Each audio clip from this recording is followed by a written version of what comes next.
So religions around the world talk about fasting, and even dietitians begin to talk about fasting for physiological reasons.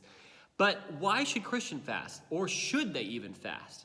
Well, in this video, we're going to connect the idea of the presence of God to fasting, which gives it meaning. And fasting has impacted my life in big ways. Not only have I walked in greater freedom as a result of practicing fasting, but I genuinely know that I carry God's presence and an awareness of His presence in a greater way because of practicing fasting. So in this video, you're going to learn what happens inside of you when you fast, and I really believe that as that connection is made, it will empower your heart to engage with and understand why we practice fasting as Christians. So my name is Mark, and in videos that I create on this channel, I want to empower you to make disciples and to plant churches until there's no place left that hasn't been impacted by the gospel of Jesus. I do that by bringing you content that is powerful, that is practical, and strategic. Because I really believe that if we can get powerful tools in the hands of believers like you, we will see our neighborhoods change, see our cities change, and see the world impacted by this gospel. So today, let's talk about fasting. Some common questions that I have heard as people have talked about this topic of fasting include, why do we fast? Or if we can buy into fasting, do we move God to act on our behalf when we fast? Like if there's something that's like a blockage or something that I want to see change in my life, if I fast, does that change the situation? Or what kind of fasting should we do? Well, I want to share some from my own story and then look at a passage in which Jesus himself addresses the topic of fasting, and I think really settles the issue on the role of fasting in our lives as believers as a part of walking out the gospel. So in my whole own heart and life, I met Jesus in my teens, and I genuinely believe that I received Jesus and began to walk in the freedom of Jesus from my teens onwards. But it wasn't until my early 20s that I really began to have this longing for more. And I know that I'd met Jesus, but I wasn't really walking with him. I don't know what that even salvation process looks like. Maybe for me it was walking it out. I don't know. But I do know that in my early 20s, something happened that turned my life upside down, and I know that I've been walking with Jesus ever since. Well, that thing that happened was that I went to a Christian conference, and it's called the One Thing Conference that Mike Bickle and the International House of Prayer up in Kansas City does every December. So I go up to this conference.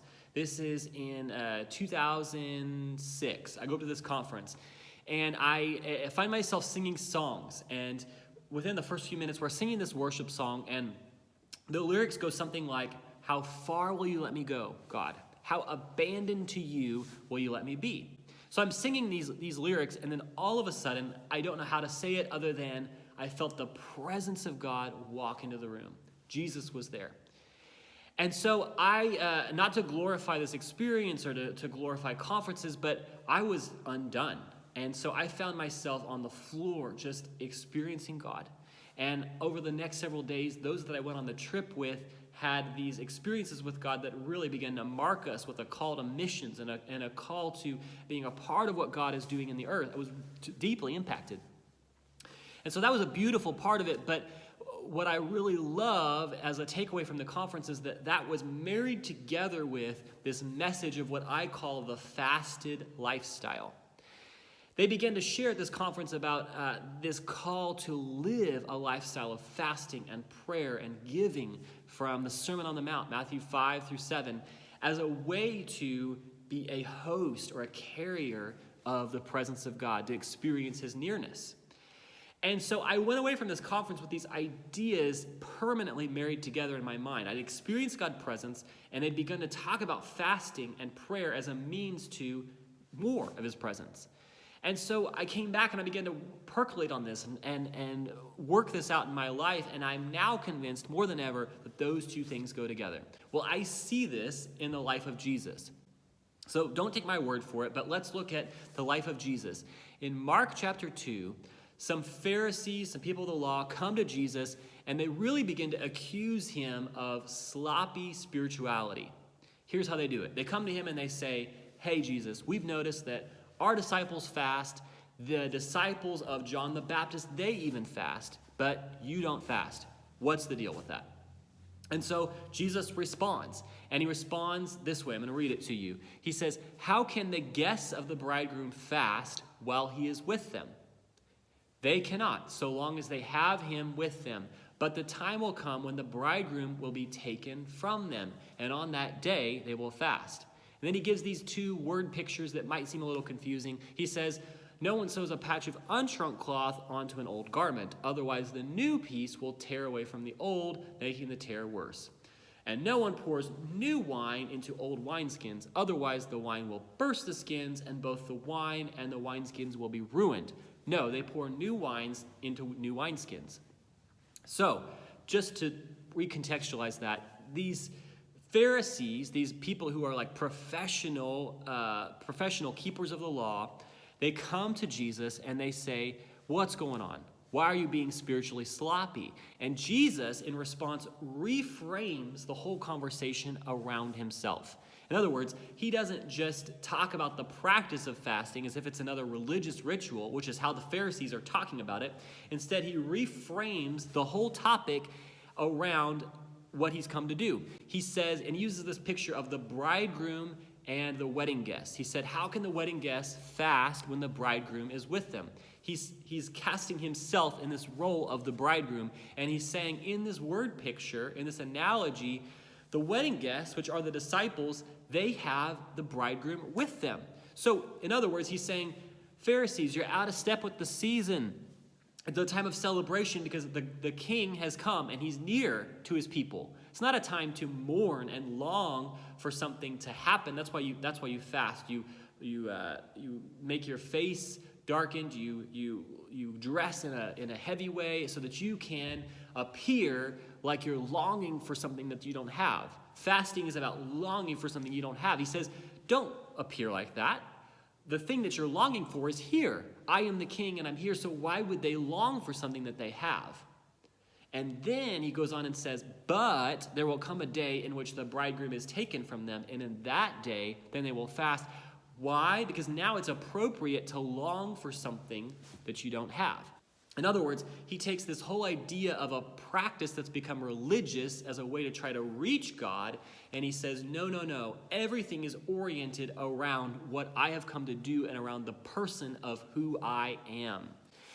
So this helps us as we begin to approach this topic of fasting, because it says it's not just a religious exercise we do, which is how many other religions in the world approach it. They say that if you do this act of fasting, by doing it, you will either move God or move yourself to be connected to God. Instead, Jesus is connecting this idea of fasting with a longing for nearness of God's presence.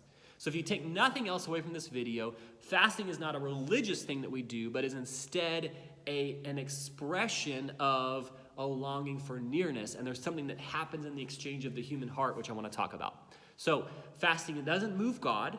And I want to talk about why I say that. Fasting doesn't move God in a circumstance or to get him to do something for us. Fasting instead does something in our hearts so that we can experience the nearness of himself. Because if you think about it, if fasting moved God, if we fasted for a particular circumstances or to see God move in a certain way in our lives, then the gospel is not enough, right? It's saying that what Jesus has accomplished for us is not enough, that we're fasting in order to attain some sort of extra benefit from what he's done. That negates the whole power of the gospel, which says it is finished. So if it is finished, then why would we fast, and why would Jesus exhort us to fast? Well, I want to look at one other passage here found in Luke chapter 18. And in this passage, Jesus really connects this idea that we don't have to fast in order to or pray in order to move God, but that we have a new relationship with God. So he tells this parable, and he talks about praying and not giving up. It says in Luke 18, beginning in verse 2, in a certain town there was a judge who neither feared not God nor cared what people thought. And there was a widow in that town who kept coming to him with the plea, grant me justice against my adversary. So this wicked judge, he refuses. Then finally he says to himself, even though I don't fear God, I don't care what people think, yet because this widow keeps bothering me, I will see that she gets justice, so that she won't eventually come and attack me. And the Lord says, Jesus says, listen to what the unjust judge says. And will not God bring about justice for his chosen ones who cry out to him day and night? Will he keep putting them off? I tell you, he will see that they get justice and quickly. However, when the Son of God comes, will he find faith on the earth?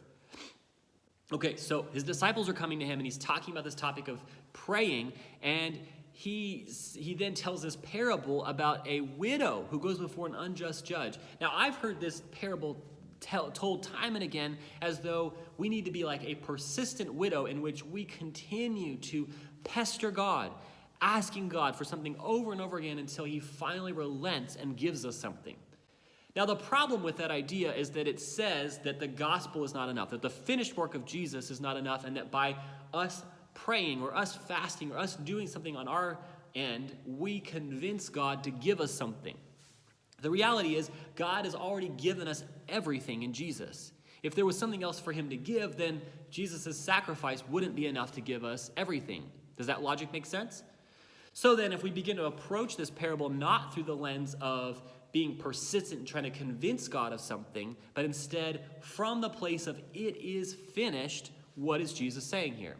I think he's saying this, not that we need to be like the persistent widow, but if a persistent widow can even convince an unjust judge, how much more your heavenly Father, who not only wants to give you anything you ask for, but has already given it to you, will give you something if you ask. So he's saying then, keep asking, keep praying, not because you're trying to convince God to give you something, but because he wants to give it to you. In fact, he's already given it to you, but he is forming you into the kind of person who can receive the gift that you've asked for. This is what Matthew 7 says. Jesus exhorts them to say, ask and keep asking, seek and keep seeking, knock and keep knocking, and the door will be opened. Not because you're trying to convince God to give you something, but because he's given it to you, and he's forming you into the kind of person who can receive the thing you've asked for. So, what does this all have to do with fasting?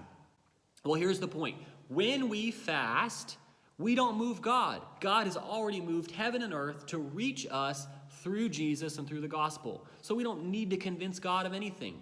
When we fast, we begin to remove the things that hinder us or keep us from receiving the things we've asked God for. You might be asking God for some sort of breakthrough in your heart or in your life, in your character. You might be asking God for breakthrough in your apartment complex where you live to see the gospel reach those around you. You might be asking God for your city or for your nation or for any number of other things, for a spiritual gift or for dreams. When we ask him, we receive it as soon as we ask him. There's another parable that talks about God giving us what we ask for when we ask of him. So we're not trying to convince God when we ask him for things. Instead, he wants to give it to us. But if we continue to walk in our brokenness and he gives us gifts, those gifts that he gives us could destroy us. So fasting and prayer form us into the kind of person that can receive the gifts of God. When we fast, watch, if you've ever fasted, as the junk in your life begins to come forth. All of the things that you've struggled with in the past begin to come up to the top. You begin to get annoyed with people or with your wife, with your friends. You begin to lash out at people in a way that you haven't before. Why? Because this junk is inside of you, and when you're fasting, you're giving God permission to bring it forth. Food and doing other things that in your life that are not necessarily bad, watching TV or sports or hobbies or reading books, all these things are not bad in and of themselves, but when we satisfy our soul with these lesser pleasures, it subdues the things inside of us that are really there. And God wants to bring to the surface so that he can make us a carrier of his presence. So all of this to say, let me finally land this plane with you on this topic of fasting. I hope this is helpful because inside of you, when you begin to fast, you begin to make space for God to move. So how do you begin to engage with God in fasting? Well, the main thing I want to give you as a takeaway from this video as you begin to engage with this topic and this practice of fasting is that we're not trying to prove anything to God. We're not trying to move him or convince him of anything. So great or grandiose goals for fasting longer or more intensely, doesn't convince God in a greater way. Because remember, he's given us all things in the gospel. He's poured out all that we could ever ask for in his son Jesus. So all that we're doing is allowing those things that are in us already to come to the surface so that we can say yes to Jesus, and then he can give us the things we're asking for. So that means that our goal is not to try to earn anything to move him, but instead to find a way that is feasible and makes sense for our lifestyle to carve out space for God. Whatever it looks like for you to get hungry so that your heart throughout the day is going to be more aware of God and more aware of what he's doing inside of you, do that. Maybe that's skipping one meal a day. Maybe that's every week you're fasting for one day. Maybe that's once a month you're fasting for 3 days at a time. God will bring to your heart a way that you can participate. But don't get religious and try to do a bunch of works in order to move God or to seem more holy, because when we do those things, the only person we're impressing is ourselves, and it doesn't actually do what God wants to do, which is transform us so that he can give us his Spirit.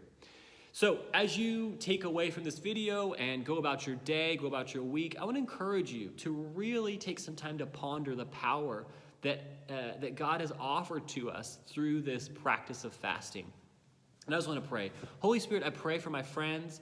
And I pray, God, that you would bring into their heart how it is that you would have them respond to this. If fasting is something that you have for us, God, would you show us how to respond? How do you want us to begin to engage with fasting in our lives? And would you show us any place where our motivations are anything other than receiving and walking in more of your presence? Amen. Guys, I sure hope this has been helpful content, and if it has, please take a moment and subscribe to our channel and leave us a question, leave us a comment. We'd love to connect with you and talk with you more.